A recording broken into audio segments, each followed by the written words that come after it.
কাল 5 দিনের দিন গণেশজিকে বিসর্জন দিয়ে আসলাম প্রিন্সেপ ঘাটে, কলকাতা। তো বিসর্জন দেওয়ার পরে মনটা খুব খারাপ লাগছিল। 5 দিন গণপতি যে আমাদের সাথে ছিল, ভালো লাগছিল, কিন্তু দিয়ে ফেরবার সময় মনটা খুব খারাপ লাগছিল। তারপরে ফিরে এসে খুব ফাঁকাও লাগছিল ঘরটা। উনি ছিলেন যে জায়গায় বসে, সবটাই আমি আমার ভিডিওতে দিয়েছি, শর্ট লং সব ভিডিওতেই আছে।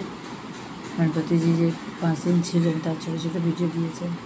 তো চলে আসার পরে মানে দেখলাম মনটা খারাপ করে তো কোনো নেই।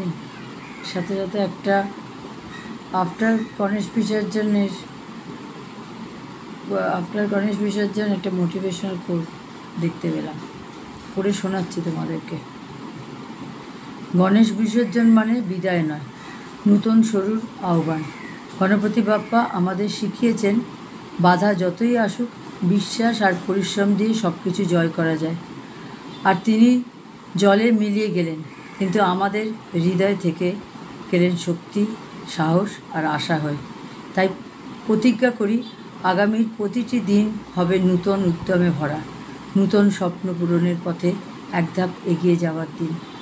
গণপতি বাপ্পা মোরিয়া আগামী বছরে আবার আসবেন, কিন্তু ততদিন আমরা তার শক্তি নিয়ে এগিয়ে যাব। সবাই খুব ভালো থাকবে। আর জানি না সবাই গণপতি বাপ্পা বিসর্জন হয়ে গেছে কিনা, কেন গণপতি বাপ্পা তো 3 দিন, 5 দিন আর 7 দিন থাকেন। তো আমি 5 দিনের দিন দিয়েছি, ওই বাড়িতে হয়তো 7 দিন রয়েছে, তাদের এখন বিসর্জন হয়নি। বিসর্জন হয়ে গেলে মনের মধ্যে এই গণপতি বাপ্পা বিসর্জনের পরে এই মোটিভেশনের কোটটাকে মনে রেখো, ভালো লাগবে সব কিছুতে। আবার নতুনভাবে অপেক্ষা করব দুর্গা পুজোর জন্য, কখন দুর্গা পুজো হবে, আসবে দুর্গা পুজোর দিনগুলো।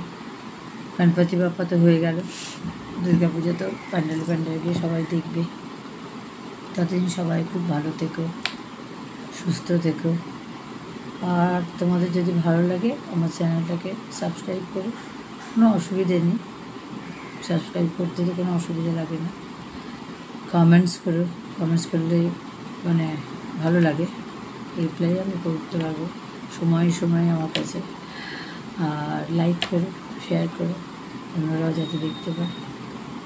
ওকে, আবার পরে অন্য কিছু ভিডিও নিয়ে আসবো। ততক্ষণের জন্য বাই।